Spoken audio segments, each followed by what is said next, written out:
ash, bone and sickle, bleeding saints and forest witches, the past unburied, the books unsealed, the old celebration returning.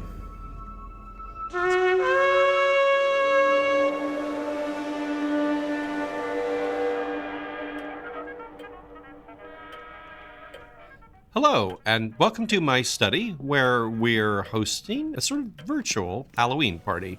This is your host, Al Ridenauer, assisted as always by the housekeeper at this estate and co-host of this show, Mrs. Carswell. Hello! Happy Halloween! Yes, happy Halloween. Tonight we'll be recreating, or discussing at least, what a Halloween party of the 1920s or 30s would have been like, using some of the publications of the period, old newspapers and magazine from our periodical collections. Do you want to do an owl update before we start? We should. So, the latest. Strix has disappeared again. Just for the last 2 nights. She'd been sleeping in the solarium and then coming in the house at night. But she hasn't been inside for 2 nights. And wasn't in the solarium. We're still trying to figure it all out. And there are different ways of understanding it. Different explanations, reactions, revelations. It's really just the point is, we're free of that distraction for now and can record this show, which we are calling Episode 121, An Old-Fashioned Halloween Party.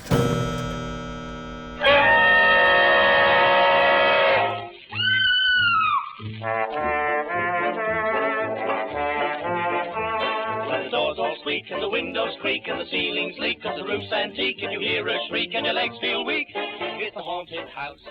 So, to set the stage, we have the study here decorated with old-fashioned streamers and the old-fashioned Beistel decorations, those jointed cutout figures, the witches and jack-o'-lanterns, black cats, the classics. I did have a few of the originals, but they've gotten a little fragile to hang, so these are reproductions, but they're still made in Shippensburg, Pennsylvania, like they were in the 1920s. And very cute and old-fashioned. And we even have a Beistel tablecloth on the table, which Mrs. Carswell has provided with some holiday fare. I made my honey spice cookie recipe again, with honey from the hives, of course. But I also made a couple items from the old 30s recipes, just to try them out. And we have cider. And punch. Yes, Mr. Ridenauer has made his special punch instead of the cider. And the fireplace is flickering with eerie green and blue flames. Oh, yes! Oh, it's really something. I got the idea from another old newspaper article. It's copper sulfate for blue, borax for green, as well as alum, something used for pickling, and the borax is for laundry soap. They're all pretty easy to find, but I'm almost already out. Mr. Ridenauer has been playing wizard all evening, throwing in handfuls. It's starting to smell a little strange in here. I opened the windows. Meanwhile, I was looking through the old recipes for items to choose, which to make, and highlight some of the stranger items. Do you have those Halloween menus they suggested? Yes, let's start there. Here's the one from the 1932 Miami Herald. Salad in pumpkin shell, pumpkin biscuits, gherkin pickles, orange ice or ice cream in pumpkin-colored paper cups, Halloween punch. There you go, punch. Yes, the punch. Or for a more casual party, cheese hobgoblins, donuts, sweet cider. To each his own, but what are cheese hobgoblins? I'll get to that. And from a party planning article from the Massachusetts newspaper from 1935. The Halloween buffet, black cat canopies, jack-o'-lantern squares, ripe olives, celery hearts, witch's spiced shortcake, coffee. Or there's the Halloween dinner, jack-o'-lantern salad, mystery hash, hot rolls, sweet pickles, broomstick pudding, witch's cauldron. And so the cheese hobgoblins? It's basically a Welsh rarebit. Oh, well, melted cheese is good. Yes, and it mentions cutting up olives or pimentos to add faces or make the features. And black cat canapes? Those are weird. Let me see. Here. Spread oblong pieces of toast sparingly with onion and butter. Flavor butter with onion juice. Drain 1 can of mustard sardines packed in mustard sauce, and split down the center, removing backbone, but being careful not to break the sardines. Sounds more like something the cat would eat, the black cat. I think some of the cakes and cookies or desserts with orange frosting or gelatin might make more sense to us today as party food, more like snacks and with the orange color. But they needed dinner menus too, and for these dinner parties, it's harder to come up with things. Here's a clipping from 1929 from the News Sun from Springfield, Ohio. Halloween not complete unless even food follows out the theme of the season. Not only must the decorations and appointments of a Halloween party provide the Halloween atmosphere, but the food must coincide as well. Dishes should suit the occasion and should be decked out with fittingly gruesome names. Even though the dishes are something which you serve often and at any time of the year, and if they have other name, for the Halloween occasion tabulate them with such names as mystery cake, devil's stew, witch's ham, or Halloween potatoes, all of which will make them more interesting. Halloween potatoes is a hard sell, but I'm curious about the devil's stew. Ew, yes, that one. It starts with a long description of basically making a white sauce and then, let's see. Add the contents of an 11-ounce can of peas, which have been simmered 3 minutes in their own juice. Bring the contents of an 8-ounce can of oysters to scalding in their juice and add. Season with 2 tablespoons of butter, salt, and pepper, and serve. Peas and oysters. Yes, I guess the devil likes them. He likes spicy things, I would say. Guess there wasn't any spicy food back then. Not so much. There's also a recipe. Here. Goblin sandwich. It's from the Atlantic Journal, 1941. Let's see. First, it has you toast some nuts, but doesn't say which kind. Toast about 15 minutes. Then roll fine with your rolling pin. Add the deviled ham and the pulp of the pear. Season highly with the Worcestershire sauce to taste. Split the donuts through the center, spread the lower half with the filling, and cover with second half. Worcestershire flavored donuts. Goblin-y. Yes, goblin-y. There's a lot of emphasis on donuts for Halloween back then. They talk about giving freshly made donuts and cider to trick-or-treaters and making little men out of donuts as table decorations. And there are ads taken out by bakeries saying, order your Halloween donuts in advance. Seems like it was a thing all the way into the 1960s. And sometimes we'll see that connected to soul cakes, the All Souls Day tradition, which little cakes like cookies or sweet biscuits are collected door to door. Oh, here it is. From 1935, a serving suggestion. If you have a new broom, wash the handle and place the donuts on it. Pass them to your guests that way. Dressed as a witch, of course. Oh, that's funny. They do that in the German carnival, too. They put donuts on spindles to hand out. And speaking of witches and serving suggestions, this one is from the Boston Globe, 1917. It will be quite in keeping with the uncanniness of the evening to have the sandwiches served by sand witches marching solemnly around the room. The sandwiches are dressed in white with yellow kerchiefs and black and yellow witches' caps, about 2 feet tall, made of paper. Solemnly. Solemn sandwiches. Well, we don't have donuts or witch waitresses, but what are these two recipes on the table? And I'm presuming we have to eat them. You said you were going to. Yeah, I think I'm going to need more punch first. You can tell everybody about them while I refresh my glass.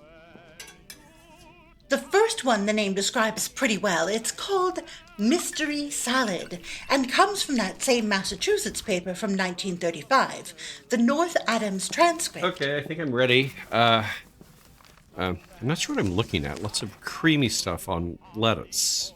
The ingredients are lettuce, bananas, grated cheese, mayonnaise, a few drops of beet juice. But then there's something that looks like, well, I better not say. Let's just say hot dogs. Here's the prep. Okay. Slice bananas once lengthwise. Dip or roll in finely grated cheese until thoroughly coated. Wet a piece of white paper slightly with beet juice. Carefully roll the banana slices onto this to color. Arrange on lettuce leaves and pass mayonnaise. Well, I've never heard wet paper in a recipe before. Okay, now we each take a bite.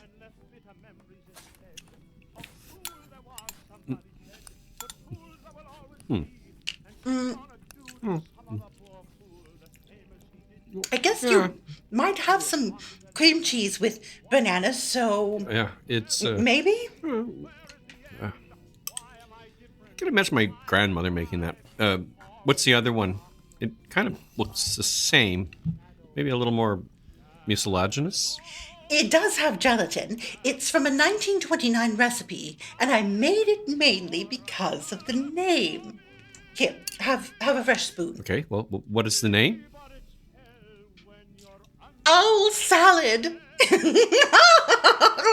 Oh, I thought it would be fitting. Owl salad. Oh, well, owl salad without the owl, I'm guessing? Oh, no.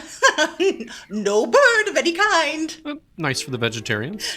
Oh, it's mainly just gelatin and crushed pineapple and white grapes. Also, sugar, lemon juice, and ginger ale. That's it. There was this in the write-up, which I thought was peculiar. When cool, add remaining ingredients with a light sprinkling of salt and paprika. Turn into individual mold and chill. Serve on lettuce leaves with mayonnaise. Really? But what? There's the other... I guess it's just clumped up or something? Okay, down she goes. No. I guess I better just do this. It's sweet. No. It is sweet. I don't taste the salt or paprika. I barely used any. But how do they get off calling this owl salad? I mean, what's owl about it? Oh, to be fair, I did leave something out, but I wanted to surprise you. It says, decorate each serving with an owl cutout, which I have right here. Ta-da! Oh, it's Strix. Or, Oh, I didn't have a picture of Strix, but it's her breed, Great Horned Owl. well, Take it! It's yours! I already have one. you do? Yes, take it! Take it! Okay, thank you. So did you have any other party food or comments? I'm glad you like it. I actually ate a lot of owl salad in the kitchen. It really grows on you. It's sugary, but then there's like an undertaste. It's sweet, but I had your fireplace smell interfering with things. I brought a bowl up to the attic so I could taste it better. I have another bowl up there free of smell. Can you open another window for fresh air? I'm feeling just... I'll open a window. Let's take a break and we'll come back with our games segment. The boogeyman is gone now.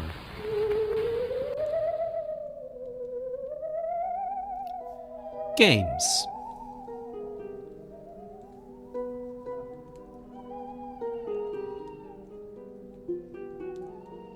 Most every Halloween game played at parties before the 1950s was a sort of fortune-telling game. Fortune-telling with cards lasted a bit longer, and there were a number of specially produced fortune-telling decks with the Halloween or witch spin produced in the 1930s and into the 1950s. Scrying games using mirrors or reflections in water were also played. And most all of these customs were practiced by young, unmarried people, as the intent behind them was to determine something about one's future spouse. In Britain, a custom involving nuts led to the holiday being called, in some places, Nutcrack Night. Nuts were placed in the fireplace and imagined as representing loves or potential lovers. For instance, if two nuts christened with a man and woman's name were placed together on the grate but popped and jumped apart as they heated, infidelity was in the cards.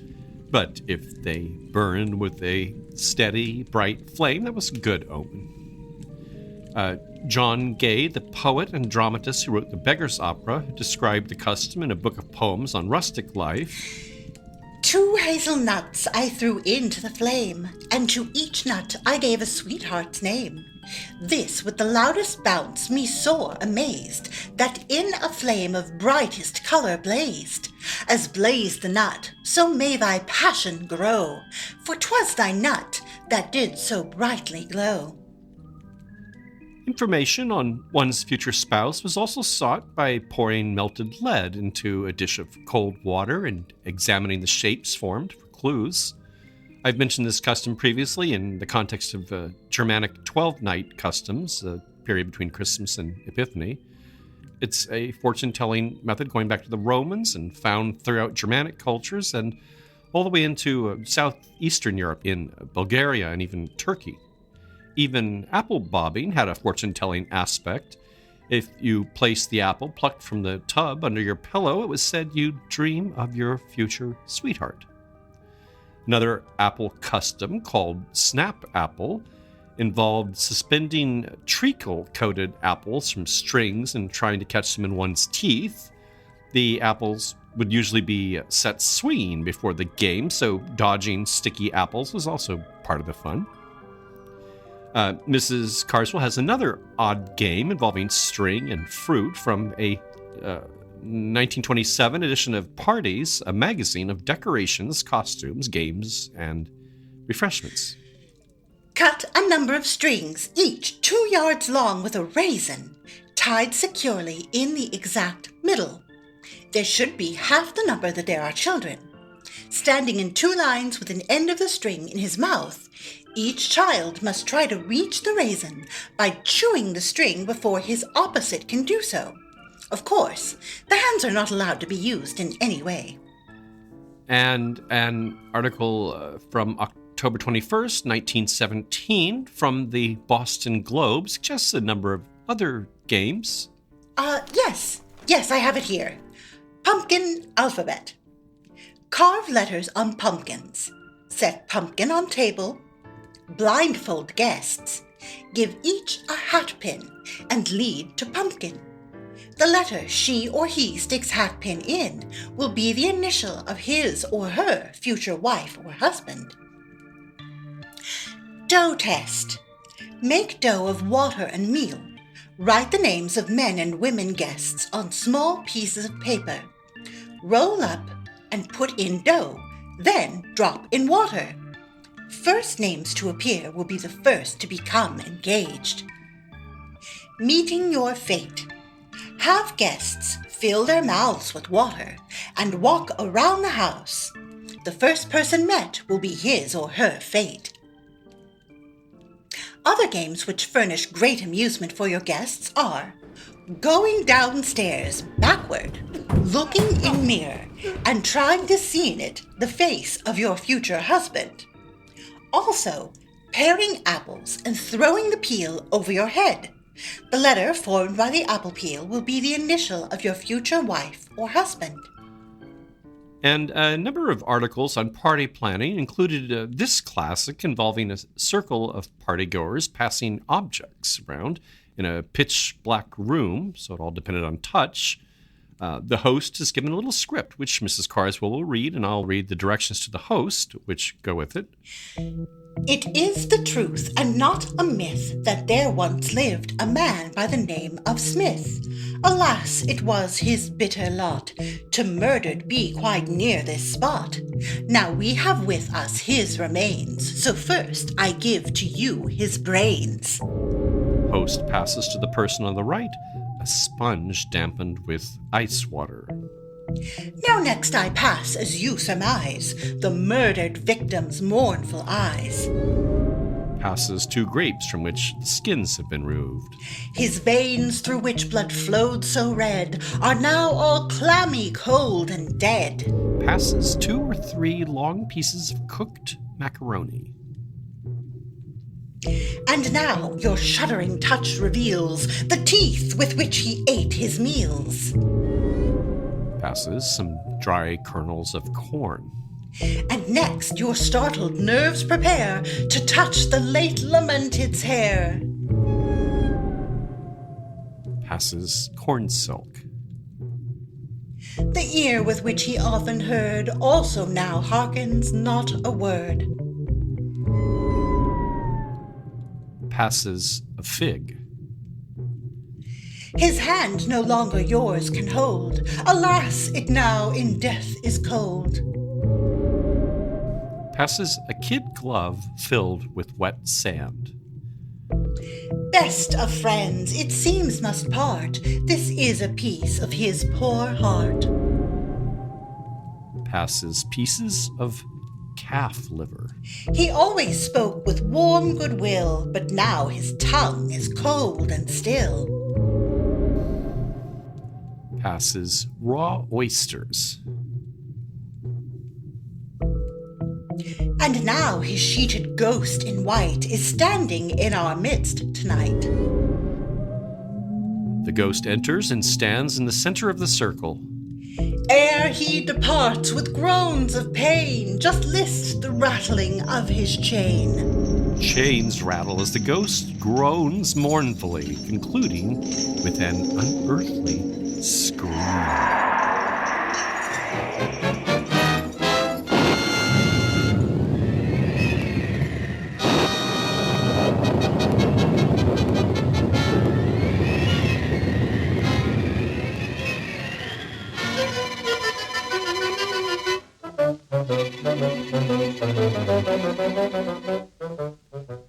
Stories and poems.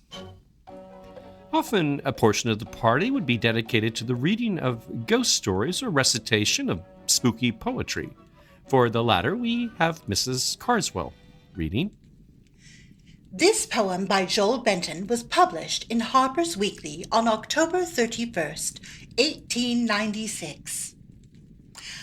Halloween. Pixie, kobold, elf, and sprite are on their rounds tonight. In the wan moon's silver ray thrives their helter-skelter play. Fond of cellar, barn, or stack, true unto the almanac. Cabbage stumps, straws wet with dew, apple skins and chestnuts too. And a mere foursome lass shows what wonders come to pass. Doors they move and gates they hide, mischief that on moonbeams ride. Don't we all of long ago by the ruddy fireplace glow? In the kitchen and the hall, these weird ghost-like pranks recall. Eerie shadows were they then, but tonight they come again. Were we once more but 16, precious would-be Halloween.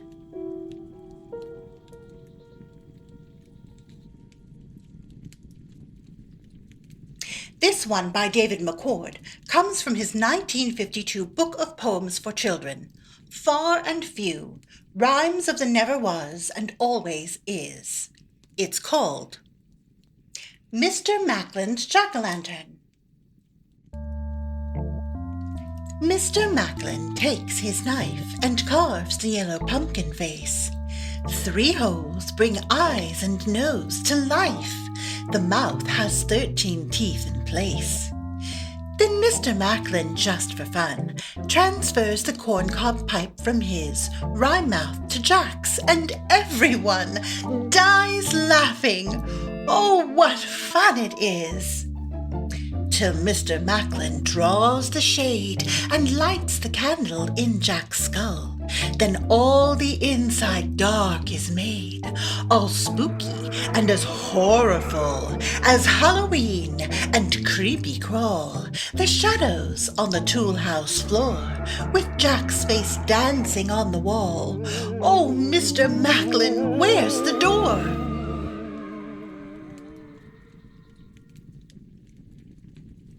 And by the American poet Theodore Roethke, a more modern poem from 1959, The Bat. By day, the bat is cousin to the mouse. He likes the attic of an aging house. His fingers make a hat about his head. His pulse beat is so slow we think him dead. He loops and crazy figures half the night among the trees that face the corner light. But when he brushes up against a screen, we are afraid of what our eyes have seen. For something is amiss or out of place when mice with wings can wear a human face.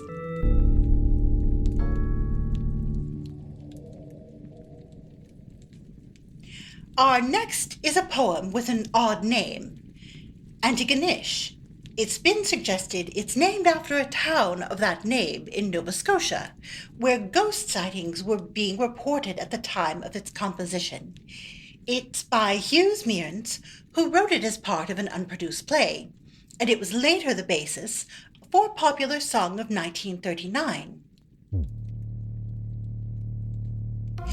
Yesterday, upon the stair, I met a man who wasn't there. He wasn't there again today.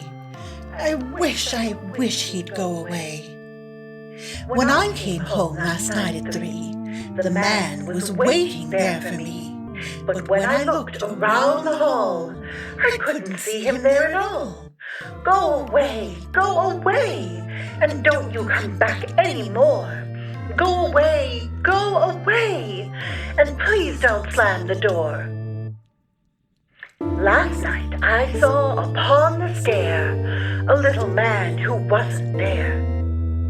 He wasn't there again today. Oh, how I wish he'd go away. Wish he'd go away. Wish he'd go away. And I will finish off this section with a ghost story. I'll be reading for you a spooky Appalachian tale from the excellent volume, The Granny Curse and Other Ghosts and Legends from East Tennessee. All traditional stories retold by authors Randy Russell and Jane Burnett.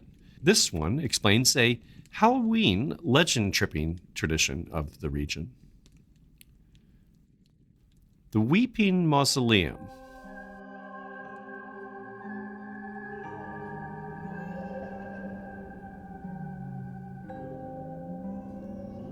A marble mausoleum that weeps blood-red tears is one of the best-known ghost stories in Tennessee. The site of the ghost story, the Craig Mills Family Mausoleum in downtown Cleveland, that's Cleveland, Tennessee, the seat of Bradley County, is prominently and easily visited. In the 1920s, when Catherine Truitt was a student at the Old Central Grammar School, she recalls that as many as 30 students at a time would visit the mausoleum in October during their lunch period. The mausoleum is an impressive stone structure in the Gothic style with a steeply pitched, multi-gabled roof a dozen stone spires, and a central tower as tall as a 3-story building. Polished marble columns guard the door. The building, located in the yard of St. Luke's Episcopal Church, was built more than 120 years ago of marble stone imported from Carrara, Italy. Inside the mausoleum are 6 shelves and a central stone sarcophagus sculpted by Fabio Cotta, a famous Italian artist. Inside the sarcophagus rests the body of Nina Craig Mills. The remains of deceased family members occupy 4 of the surrounding catacombs. Catherine Truitt's schoolmates in the 1920s believed if they walked a circle around the mausoleum 7 times and then approached the entrance, the doors would fly open. The doors coming open to invite them in seemed especially likely in October, between the 18th and in particular on Halloween. Mrs. Truitt, an active member of St. Luke's Episcopal Church, conducted tours of the church and the mausoleum until very recently. She was a young and vibrant 85-year-old as this book was going to press. She reported that while many students circled the mausoleum 7 times, no classmate she can recall was ever brave enough to walk up to the doors afterwards. It was at about this time that red stains like trails of tears appeared on the outside of the white marble walls of the mausoleum. They remain today and cannot be washed away. The red tears are welded into the stones themselves. Some people believe the tears are those of Nina Craig Mills. 7-year-old Nina found herself the only child of a wealthy couple in 1871 when she asked her parents if she could go to school. Her father, John Craig Mills, wouldn't hear of it. Expensive tutors came into the Craig Mills home to provide Nina with a far finer education than could ever be had by attending a public school. Because of this, Nina was without playmates. She wanted to invite other children to a party at her house on her birthday. Nina was told her birthday was too important a date not to spend it with her family. Her uncles brought her gifts. Her grandfather promised to take her for a buggy ride. Nina was unhappy. She ignored her birthday gifts. She ate little and never smiled at her parents. Finally, her father gave in and said they would host a Halloween apple ducking party at their home, and that invitations would be sent to the families of 12 Cleveland girls her own age. The 7-year-old was pleased. Having a party wasn't as good as getting to go to school, but it was a start. She could ask other girls about school, and they would tell her everything. 13 days before the big party, Dr. Gideon Thompson, Nina's grandfather, came by the house to give Nina the ride in his new buggy he promised. Nina's mother, Adelia, wanted to go along. "I think I should, Father," Adelia said. "Not today. Nina and her old granddad can handle this rig on her own." Nina's mother helped her into the sleek black buggy, the top pulled up against the chill of autumn weather. There in the seat was a fine china doll dressed in lace. "Is it mine?" Nina asked. "You'll have to ask her yourself," Dr. Thompson laughed. "Her name is Camellia." Nina took the doll into her arms and plopped onto the cushioned seat of her grandfather's new buggy. "Hello, Camellia," Nina said. "Will you be my friend?" "Of course she will," Dr. Thompson said. He had the buggy hitched to his finest horse. The buggy rolled away, and Nina's mother turned and walked slowly back to the house. She couldn't shake the feeling that something was wrong. A little later, when she heard the train whistle blow, her heart stopped beating. A shock went through her body, and Adelia didn't know why. Dr. Thompson wasn't paying attention to anything but making his granddaughter happy. Nina's grandfather had heard train whistles day in and day out, year after year, but he'd probably never heard one quite this close before.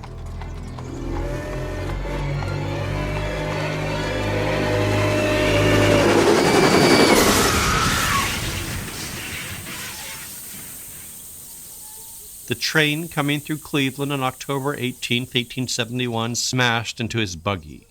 killing Nina instantly. A porcelain doll named Camellia was broken into tiny pieces. Nina's grandfather was thrown from the buggy on impact and miraculously survived the collision. He would have just as soon have died in the wreck. St. Luke's Episcopal Church takes up an entire block of downtown Cleveland. Like the Craig Mills Mausoleum, the church was constructed in a Gothic style and at the family's expense as a tribute to Nina. It is built predominantly of red brick and was completed in 1874. Donated by the Craig Mills, the church was consecrated on October 18th, the 3-day anniversary of Nina's tragic death. Adelia Craig Mills, widowed twice, was still alive in the 1920s. She visited Nina's mausoleum often. She would stand in the shade of the trees and remember a better time. Adelia watched the children from the nearby grammar school come to the churchyard on their lunch hours to play. She wished Nina could play with them. She wished it with all her heart. Nina Craig Mills must have wished it too. It was children among these visiting grade school students who first noticed the mausoleum was weeping. Many are convinced that the blood-red tears belonged to Nina, silently crying from beyond death for the company of playmates she never knew in life.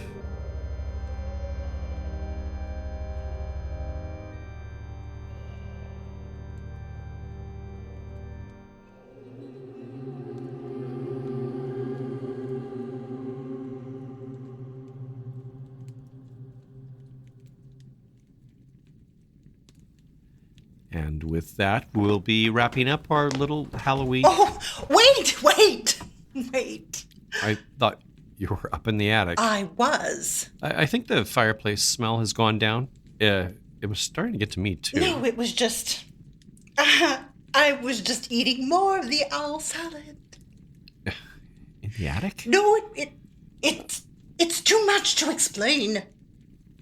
I'm going to start ending this now. I was going to play that Man Who Wasn't There record as an ending, so I think we're good. Why was I supposed to wait? I have a final poem. You mean one of the ones we took out? It's already getting... No, you don't know about this one. A Halloween poem? It's related. Related to Halloween? In your pocket. To that! What? I gave it to you, and you put it in your pocket. The poem? No, Your shirt pocket. Oh, the owl cutout. There's nothing on this. It's up here. In your head? All up here. Are you okay? I'm playing the record. In the hollow tree, in the old grey tower, the spectral owl doth dwell. Dull, hated, despised in the sunshine hour, but at dusk he's abroad and well. Not a bird of the forest e'er mates with him, all mock him outright by day. But at night, when the woods grow still and dim, the boldest will shrink away. Oh, when the night falls and roosts the fowl, then is the reign of the horned owl. And the owl hath a bride, who is fond and bold, and loveth the wood's deep gloom. And with eyes like the shine of the moonstone cold, she awaiteth her ghastly groom. Not a feather she moves, not a carol she sings, she waits in her tree so still.